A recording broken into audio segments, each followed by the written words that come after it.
Tinatayang aabot sa humigit kumulang 3.4 million pesos na halaga ng hinihinalang shabu ang nasamsam ng mga operatiba ng Catanduanes Police Provincial Office matapos ang anti-illegal drug operation ika-11 ng Mayo sa Barangay Bigaa, Vera, Catanduanes.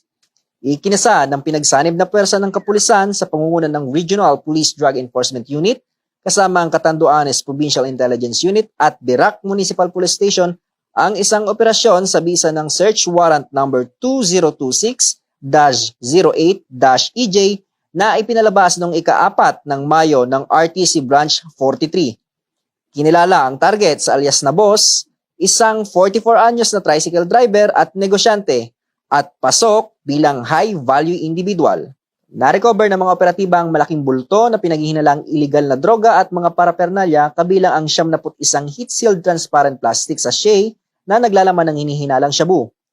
Nakumpiska rin ng 2 notebook na sinasabing transaction ledger, isang unit na Oppo cellular phone at iba pang kagamitan. Isinagawa ang on-site inventory at pagmamarka ng mga ebidensya sa harap ng suspect at mga saksi mula sa kinatawan ng media at opisyal ng barangay. Ang suspect ay kasalukuyang nasa kustodiya ng Birac MPS habang ang hinihinalang shabu ay naisumite na sa Catanduanes Provincial Forensic Unit para sa opisyal na laboratory examination. Kakaharapin ng suspect ang kasong kriminal para sa paglabag sa Section 11, Article 2 ng Republic Act 9165 o ang Comprehensive Dangerous Drugs Act of 2002. Pinuri ng pamunuan ng lokal na pamahalaan ang mga operatiba para sa kanilang 7 buwang pagbuo ng kaso at mga pagsisikap sa surveillance mula pa Oktubre taong 2025. Tiniyak din ni Governor Patrick Alain T. Asansa ang suporta sa kapulisan sa pagsawata sa iligal na aktibidad at nananawagan ng suporta sa mamamayan. Huwag na nating hayaan na magkaroon ng pagkakataon na lumaganap ito sa ating probinsya.